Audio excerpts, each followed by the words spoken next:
और अब बात कर लेते हैं उत्तर प्रदेश की। 9 विधानसभा सीटें हैं, इसलिए सबकी नजर बनी हुई है और इन 9 विधानसभा सीटों पर काउंटिंग सुबह 8 बजे शुरू हो चुकी है। मीरापुर की अगर हम खासतौर पर बात करें तो यहां से सपा के प्रत्याशी हैं, करहल से सपा के तेज प्रताप, वो आगे चल रहे हैं और तेज प्रताप यादव आगे फिलहाल जो चल रहे हैं उसके लेकर क्या माहौल वहां पर बना हुआ है।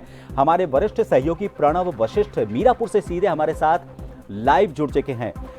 प्रणव, सबसे पहला सवाल, फिलहाल किस तरह की गिनती का जो रुझान है वो इशारे कर रहा है और सुरक्षा को लेकर, गिनती को लेकर, जल्द से जल्द परिणाम आए इसको लेकर क्या विशेष इंतजामात वहां पर किए गए हैं? आज सुबह यहाँ पे मतगणना स्थल पे मतगणना शुरू हो गई थी। और जैसे शुरू में बैलेट से मतगणना शुरू हुई है, बैलेट पे रालोद प्रत्याशी मिथिलेश पाल आगे चल रही हैं। अभी ईवीएम से जो मतगणना है, ईवीएम की मतगणना चल रही है और धीरे धीरे अब उनके परिणाम आने शुरू होंगे। 24 राउंड में टोटल मतगणना होगी। जी, अभी जो रुझान सामने आया है उसके बाद अगर वहां पर हम, चूंकि प्रत्याशियों के समर्थक जाहिर तौर पर वहां पर मौजूद होंगे, उनमें किस तरह का माहौल देखा जा रहा है? अभी जिस तरह ये मतदान वाले दिन जो चीजें हुई थी उसको देख के यहाँ पे थोड़ा संवेदनशील है माहौल। तो इसलिए प्रत्याशियों के जो उनके समर्थक हैं उनको बाहर दूर रोक के रखा गया है, बैरिकेडिंग लगा के रखी गई है। यहाँ पे बहुत ज्यादा समर्थक नहीं है, लेकिन पुलिस फोर्स बहुत ज्यादा है, जैसे कि आप देख सकते हैं। पुलिस फोर्स काफी है और साक्ष्यबंधन की व्यवस्थाएं हैं। समर्थकों को यहाँ तक नहीं आने दिया जा रहा है। तो जो भी चीजें होंगी वो बाहरी सब चीजें रहेंगी। जी प्रणव, कितने राउंड अभी तक पूरे हो चुके हैं इसमें यहां पर गिनती के? अभी बैलेट पूरा खत्म हो चुका है, बैलेट की गिनती पूरी खत्म हो चुकी है। अभी ईवीएम से शुरू हुआ है। तो ये माना अभी जाए ईवीएम कि का पहला जी, राउंड भी नहीं हुआ है। तो ये माना जाए कि जो आपने बताया कि सपा के प्रत्याशी आगे चल रहे हैं, वो बैलेट पेपर की जो गिनती है उसमें अभी उनका रुझान जो है वो आगे का चल रहा है। सपा के नहीं, रालोद प्रत्याशी जी, फिलहाल मिथिलेश एक और पाल। चीज आपसे जानना चाहेंगे, क्या लग रहा है जिस गति से अभी यहां पर गिनती चल रही है, कितनी देर में रुझान एक तरह से इशारा कर देंगे, स्पष्ट इशारा ये कर देंगे कि कौन जीतने वाला है, और उसके बाद कितनी देर बाद परिणाम पूरी तरह से सामने आ जाएगा, तस्वीर पूरी तरह से सामने आ जाएगी? जिस तरह लगता है गिनती चलने का जो स्पीड है, जो गति है, उसके हिसाब से लगता है 2 से 3 घंटे, 3 घंटे में सारे परिणाम सामने आ जाएंगे, सारे पूरे राउंड हो जाएंगे।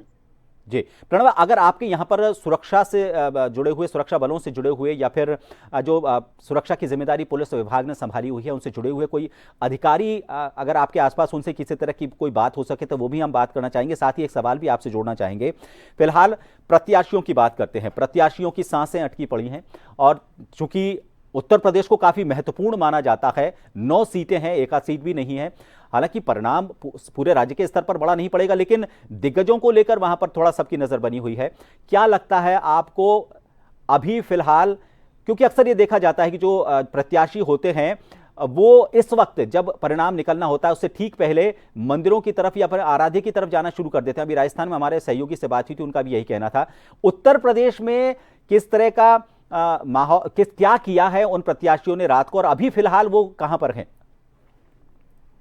प्रत्याशियों ने अभी सुबह जिस तरह मिथिलेश पाल हैं वो मंदिर होके आई थी, उनके प्रत्याशी भी यज्ञ हवन कुछ कर रहे हैं, पूजा पाठ कर रहे हैं। ठीक है, अभी सुमुल राणा से हमारी बात नहीं हो पाई है, जो सपा की प्रत्याशी, उनसे भी बात नहीं हो पाई है। और जैसे जैसे चीजें आती रहेंगी चैनल को जनता को बताते रहेंगे और हम अपडेट करते रहेंगे। जी प्रणव, नाक का सवाल बड़ा बन जाता है जब इलेक्शन आता है, तो ना सिर्फ प्रत्याशियों के लिए बल्कि जिन प्रत्याशियों की हम बात कर रहे हैं वो किस नाम पर आगे बढ़े हैं। मतलब कौन से ऐसे बड़े चेहरे से, कौन से ऐसे दिग्गजों के चेहरे थे जिनके नाम को आगे बढ़ाते हुए, जिन्होंने आगे बढ़कर वहां पर उनके प्रचार के लिए कमान संभाली थी, जिनकी प्रतिष्ठा एक तरह से दांव पर लग गई है। उस प्रतिष्ठा की अगर हम बात करें तो कौन कौन से ऐसे दिग्गज हैं जिनका राजनीतिक सफर हालांकि तय तो नहीं होगा, लेकिन वो किस दिशा में और किस तेजी से और आगे बढ़ेगा ये कहा जा सकता है? कौन कौन से ऐसे दिग्गज हैं सभी दलों में? दलों की अगर हम बात करें, जिस तरह अभी रालोद और भाजपा का जो गठबंधन हुआ है, ये सीट मीरापुर की अगर प्रॉपर बात करें, मीरापुर सीट पहले भी रालोद के ही पक्ष में थी। यहाँ से सांसद जो अभी बने हैं चंदन चौहान, वो यहाँ पे पहले रालोद से विधायक थे। ये सीट पहले से ही रालोद के पाले में थी और ये गठबंधन जो हुआ है भाजपा और रालोद का, उसको मिलकर यहाँ पे स्थिति और ज्यादा मजबूत हो गई है। और दूसरी तरफ अगर हम उनकी कादिर राणा की बात करें, जिनके घर से जो बहू उनकी हैं सुम्बुल राणा, वो सपा से चुनाव लड़ रही हैं। उनका राजनीतिक सफर बहुत ज्यादा नहीं है, उनका पहला चुनाव है, लेकिन कादिर राणा पहले भी सांसद रह चुके हैं, कई विधायक भी रह चुके हैं, उनका राजनीतिक सफर लंबा है। दोनों चेहरे अच्छे हैं। और AIMIM से जो प्रत्याशी आए थे यहाँ पे मैदान में, अभी उनकी जमीन यहाँ पे बहुत ज्यादा नहीं है, तो जी इसलिए केवल दो ही ये प्रत्याशी हैं जिनके पीछे मुकाबला माना जा रहा है। प्रणव, एक आखिरी सवाल। हालांकि पीछे का मौसम और जो कोहरा हल्का हल्का दिख रहा है, विजिबिलिटी जिस तरह की दिख रही है 50 मीटर के आसपास की, उससे लग रहा है कि सर्दी की वहां पर आहट हो चुकी है, लेकिन आपको देखकर नहीं लग रहा। वहां पर भागदौड़ की गर्मी आपके कपड़ों में साफ नजर आ रही है। ये सर्दी की शुरुआत हो चुकी है, सुबह सुबह थोड़ा ठंड रहता है, लेकिन उसके बाद अभी धूप निकलनी शुरू है, थोड़ी गर्मी हो जाएगी। और जैसे जैसे माहौल चुनाव की जी गर्मी है, चुनाव की गर्मी भी बढ़ती चली जाएगी। चलिए, बहुत बहुत शुक्रिया प्रणव। हम आपसे लगातार जुड़ते रहेंगे, आप मौके पर बने हुए हैं, जैसे कोई अपडेट आएगा एक बार फिर हम आपसे जुड़ेंगे। हमारे सहयोगी प्रणव हमारे साथ जुड़े हुए थे मीरापुर से, बता रहे थे कि वहां पर प्रतिष्ठा तो दांव पर लगी हुई है ही, लेकिन अभी जो शुरुआती रुझान है वो सिर्फ बैलेट पेपर के हैं। बैलेट पेपर की गिनती हो चुकी है, अब इसके बाद EVM खुलना शुरू हुई है। इनके जब राउंड पूरे होंगे तो ये तस्वीर निकलकर सामने आएगी। फिलहाल चूंकि सेंसिटिव है, यहां पर संवेदनशील इस क्षेत्र को माना जाता है, तो ऐसे में सुरक्षा को लेकर खासे इंतजामात किए गए हैं। 9 विधानसभा सीटें हैं जिनको लेकर यहां पर गिनती हो रही है, और उत्तर प्रदेश में, और उसमें खैर को लेकर हमारे जो सहयोगी हैं मीरापुर से प्रणव वशिष्ठ, उन्होंने जो तस्वीर थी, ताज़ा तरीन तस्वीर, वो हमारे सामने रखी।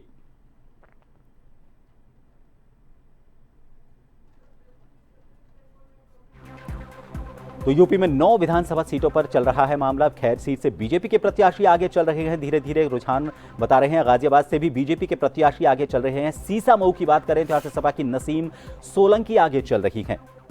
तो यूपी की 9 सीट हैं जिन पर धीरे धीरे रुझान सामने आने शुरू हो गए हैं। बीजेपी के 3 प्रत्याशी फिलहाल अगर 9 में से बात करें तो वो आगे चल रहे हैं। सपा के 2 प्रत्याशी आगे चल रहे हैं।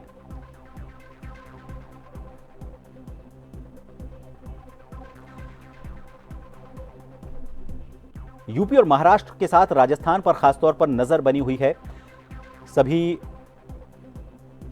लोगों की, क्योंकि महत्वपूर्ण मानी जाती है, ना सिर्फ दिग्गजों के नजरिए से बल्कि प्रत्याशियों के नजरिए से भी। वहां के राजनीतिक हालात को अगर देखा जाए तो उस नजरिए से भी काफी महत्वपूर्ण इन राज्यों को कहा जा सकता है। यूपी को लेकर फिलहाल हम आपके सामने तस्वीर पेश कर रहे हैं।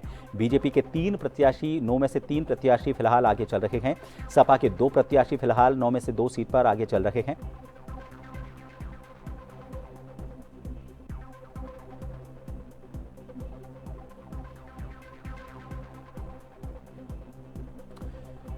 कुछ सीटों पर सपा के प्रत्याशी आगे हैं तो कुछ सीटों पर बीजेपी के प्रत्याशी फिलहाल शुरुआती रुझान में आगे चल रहे हैं।